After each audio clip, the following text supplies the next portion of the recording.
Hey everyone, thanks for checking out the video. Again, I always ask, if you haven't checked out the Facebook group, Don't Tell My Wife, please do so. Great group of collectors.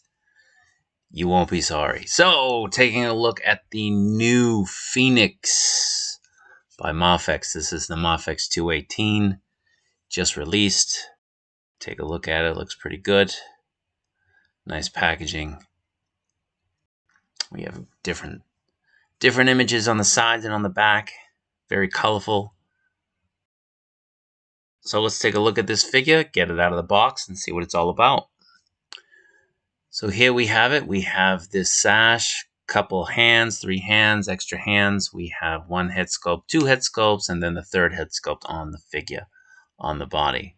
So we don't get a lot of extras, unfortunately. What can you do? Sometimes you get a ton, sometimes you don't get much at all. That's just MAFEX. Now, here are the hands. These are the open hands. Completely open, extended. Not bad, good paint, great coloring. Let's take a look at the next one. Closed-fisted hands. Again, nice paint. And these are the kind of Phoenix hands I think most people will probably be displaying the figure with. I know I will be. So, good sculpt. It's pretty good. Comes with an extra sash. So this one is extended out. I guess if you want to have it in the Phoenix power pose, that would probably do well. Now getting over to the heads, here's the screaming head. Trying to keep it in focus. It's not always the best. Apologies. You can see the hair is a nice sculpt. If I had more light on the red, it would really pop. It did when I was in the Project 16 store. Had a little more light shining down on the hair, so it was pretty good. Now the other head, the extra head, this is the kind of jean gray neutral, I guess. Again, nice sculpting, nice paint mixed in there. A lot of people weren't very happy with the head sculpts. I like them. I like this one. I think it's a really nice head sculpt. So here they both are. They are slightly off, I think. Slightly different. But, you know, might just be my old man eyes. Now here's the figure out of the box. This is with the head sculpt that comes with it in the Phoenix mode. So you can take a look at the figure. The paint is great. Those greens, blacks, golds, they really pop. See the figure there from the side? That's that windswept hair look. We're getting a bunch of head sculpts with Rogue with that. I know a lot of collectors aren't very happy about that, but, you know, what are you going to do? So here's the figure from behind. I think the head sculpt or the sculpting itself on the hair is great. Especially this windswept look. Let me get back in focus. So here's the figure. Let's take a look at the articulation. We'll start with the head. That hair really hinders it a lot. Get that kind of sassy look with the neck. The neck's a little bit long, I think. It's a little bit loose on mine as well. It's not very tight, so you get a little bit of movement, moving the head around. I think you can kind of see that when I'm handling the figure. The head moves very easily. So looking down, you get that big gap in the back with the hair. When it's looking down, when it's straight, it's flush, it's great. The head doesn't go up because that hair hinders it. Turning it to the side, that's the extent you're going to get on that side. And if you turn it to the other side, to her right, you get a little bit more range. All due to the sculpt.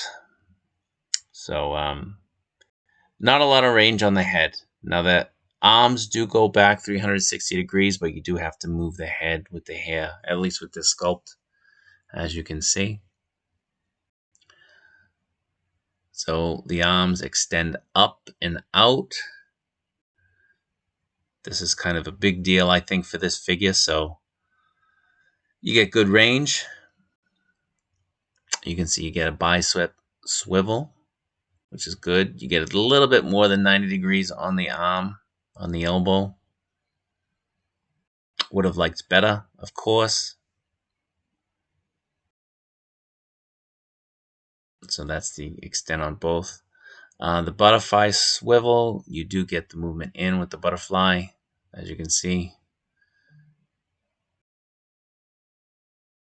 You don't get a lot of range going back, but you do get that range moving forward. So that is nice. Moving along down here, you can see the sash is removable. You do get the second sash, easy to put on. For the ab crunch, going down, try to give you a little bit of a look.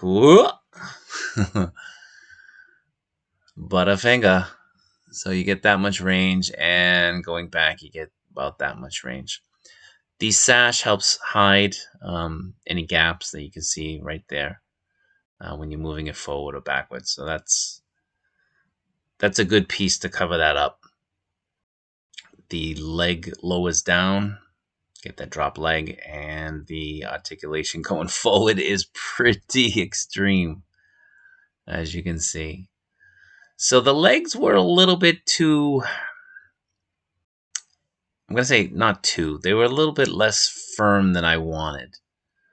I would have liked a little bit more restriction or a little bit less give with the legs. They move around a lot, and that can prove problematic when you're trying to pose the figure. So the figure does lose some points for that. Now the knee goes all the way back. It's double jointed. And you get great range on the feet going down if you're going to have Phoenix elevated on the stand. You can also have it going up. Again, it's pretty good range.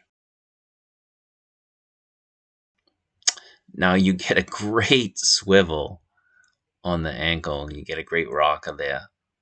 Not that you can pose it. Like I said, those legs, they want to go full split. So posing the figure, getting the figure to stand, it's a little bit hard with some of the female figures because, just the way they're designed. But that's a good range right there. You don't really want it more than that in an action pose. So we swapped out the head so you can get a look at the different heads. Again, the neck is a little bit long. Moves it around, you get a little bit more range with this hair. Still no range going back. You do get forward. This is a recurring theme, I think, with the new figures. You don't get much range looking up. Not really sure why that is. It's just continues to happen with all these releases. And then with the other head, you get less range with this one just because of the sculpt. It goes very flush with the figure, with the body. So you can't really move it too much. Even down, it looks a little bit goofy. So this one, you're going to have to kind of have it straight ahead if you want it to look even somewhat decent. It's a nice sculpt. And the hair is really well sculpted, but again, I think most of us want more range. Now here it is standing up with the MAFEX Ahsoka and the Figuarts Padme. I put pretty much all my X-Men females away. Sorry about that. Here it is with the Bane, and there is the new Figuarts Spider-Punk, which is a great figure. Pick it up if you're on the fence. It's a great figure. So, in a little bit of a pose, here it is with the Tamashii Nations flame effect. This is probably how I'm going to have the figure posed. Probably a little bit higher up, but you get an idea. So I'd give the figure probably an 8. I don't really like the legs as much as I thought I would in terms of firmness, but it's a great figure, good sculpts, great colors. So yeah, so if you're thinking about picking it up, I would recommend it. Thanks for watching again. Appreciate it.